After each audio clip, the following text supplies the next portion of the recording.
ఎం Saibaba, CITU అఖిల భారత కోశాధికారి. ప్రియమైన మిత్రులారా, కేంద్రంలో ఉన్నటువంటి బీజేపీ ప్రభుత్వం కార్మిక సంఘాలను నిర్వీర్యం చేసే పద్ధతుల్లో రాబోయేటువంటి కాలంలో పెట్టుబడిదారుల యొక్క లాభాలు పెరగటానికి, దోపిడీని యథేచ్ఛగా కొనసాగించడానికి 4 లేబర్ కోడ్లకి రూల్స్ ని గెజెట్ చేసి జూన్ 1వ తారీఖు నాడు నుండి అమలుకు పూనుకుంది. కేంద్ర ప్రభుత్వం యొక్క దారిలోనే ఇవాళ రాష్ట్రంలో ఉన్నటువంటి కాంగ్రెస్ ప్రభుత్వం గాని, ఇతర రాష్ట్రాల్లో ఉన్న ప్రభుత్వాలు కూడా అదే లేబర్ కోడ్లను అమలు జరపడం కోసం కసరత్తు చేస్తున్నాయి. ఇందులో ముఖ్యంగా పారిశ్రామిక సంబంధాల కోడ్లో ఎక్కడైనా పరిశ్రమల్లో, ప్రభుత్వ రంగ పరిశ్రమల్లో, ప్రైవేటు రంగ పరిశ్రమల్లో, ముఖ్యంగా తయారీ రంగ పరిశ్రమల్లో ఉత్పత్తి జరుగుతున్న దగ్గర పర్మనెంట్ పెరీనియల్ జాబ్స్ లో ఇప్పటి వరకు రెగ్యులర్ ఉద్యోగులు పనిచేస్తున్నారు, కొన్ని స్థలాల్లో కాంట్రాక్ట్ కార్మికులు పనిచేస్తున్నారు. కానీ ఇప్పుడు కేంద్ర ప్రభుత్వం తెచ్చినటువంటి పారిశ్రామిక సంబంధాల కోడ్ ప్రకారం అన్ని పర్మనెంట్ పెరీనియల్ స్థలాల్లో కూడా ఫిక్స్డ్ టర్మ్ ఎంప్లాయ్మెంట్ పేరుతోటి తాత్కాలిక ఉద్యోగులను పెట్టడం కోసం ప్రభుత్వం యాజమాన్యాలు పూనుకుంటున్నాయి. ఇది లేబర్ కోడ్ లో వచ్చింది. ఈ కార్మికులకి కనీస వేతనాలు ఉండవు, ఉద్యోగ భద్రత ఉండదు, యాజమాన్యాల యొక్క దయాదాక్షిణ్యాల మీద వాళ్ళ జీవనం గడవాల్సి ఉంటది. ఈ నేపథ్యంలో సిఐటి తెలంగాణ రాష్ట్ర కమిటీ ఆధ్వర్యంలో తెలంగాణ స్టేట్ ఫిక్స్ మహాసభ జరుపుకుంటుంది. ఈ యూనియన్ ఈ రోజు కేంద్రాన్ని, రాష్ట్ర ప్రభుత్వాన్ని డిమాండ్ చేస్తుంది. పెరుగుతున్న ధరలకు అనుగుణంగా ఇవాళ కనీస వేతనం కనీసం 32,000 రూపాయల కనీస వేతనం ఉండాలి. అలాగనే కార్మికుడు ఏ కేటగిరీలో పనిచేస్తున్నా కూడా అతనికి సామాజిక భద్రత అయినటువంటి ప్రావిడెంట్ ఫండ్, ఈఎస్ఐ, బోనస్, చట్టబద్దమైనటువంటి చెలవులు, ఇలాంటి సౌకర్యాలు కల్పించాలి. అలాగనే ఫ్యాక్టరీల్లో ప్రమాదాలు జరగకుండా తగినటువంటి పని భద్రత, రక్షణ పరికరాలు కార్మికులకు అందించాలి.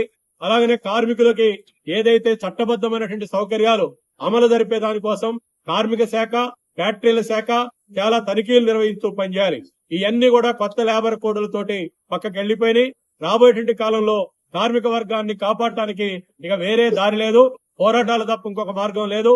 అందుకనే సిఐటియు ఈ యూనియన్ ఏర్పాటు చేసి ఇవాళ తెలంగాణ రాష్ట్రంలో ఉన్నటువంటి వేలాది పరిశ్రమల్లో, ప్రభుత్వ ప్రైవేట్ రంగ పరిశ్రమల్లో ఉన్న నాన్ రెగ్యులర్ వర్కర్స్ అందరినీ ఐక్యం చేయడం కోసం పూనుకుంది. మేము ఇవాళ కేంద్ర రాష్ట్ర ప్రభుత్వాలను డిమాండ్ చేస్తున్నాం. ఇవాళ కార్మికులు సంపద సృష్టిస్తుంటే మీరు పెట్టుబడిదారులకు ఊడిగం చేస్తున్నారు, వాళ్ళ లాభాల కోసమే ప్రయత్నం చేస్తున్నారు తప్ప కార్మికుల కుటుంబాల గురించి, కార్మికుల జీవన పరిస్థితులు, కార్మికుల యొక్క ఆరోగ్యం, అలాగనే కార్మికుల యొక్క పిల్లల వైద్యం, అలాగనే వాళ్ళ నివాస స్థలాలు, వాళ్ళ ఏమీ కూడా మీకు పట్టడం లేదు. కార్మికుల్ని కేవలం బానిసల్లాగా, యంత్రాల్లాగా చూస్తున్నారు. అది చెల్లుబాటు కాదు. ఇవాళ రేవంత్ రెడ్డి గారి ప్రభుత్వం కనీస వేతనాల జీవో తీసుకొచ్చింది. 14,000 రూపాయల కనీస వేతనం అంటుంది.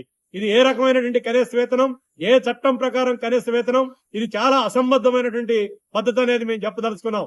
ఇవాళ రేవంత్ రెడ్డి గారు, ఇవాళ రాహుల్ గాంధీ గారు పార్లమెంట్ లో కేంద్ర ప్రభుత్వం యొక్క నిరంకుశ విధానాల మీద మాట్లాడుతున్నారు, రాజ్యాంగాన్ని కాపాడాలని మాట్లాడుతున్నారు. మరి రాజ్యాంగం ఏం చెప్పింది? కార్మికులకు జీవించే హక్కు ఇచ్చింది. అలాగనే కార్మికుల శ్రమని, డిగ్నిటీని గుర్తించాలని చెబుతుంది.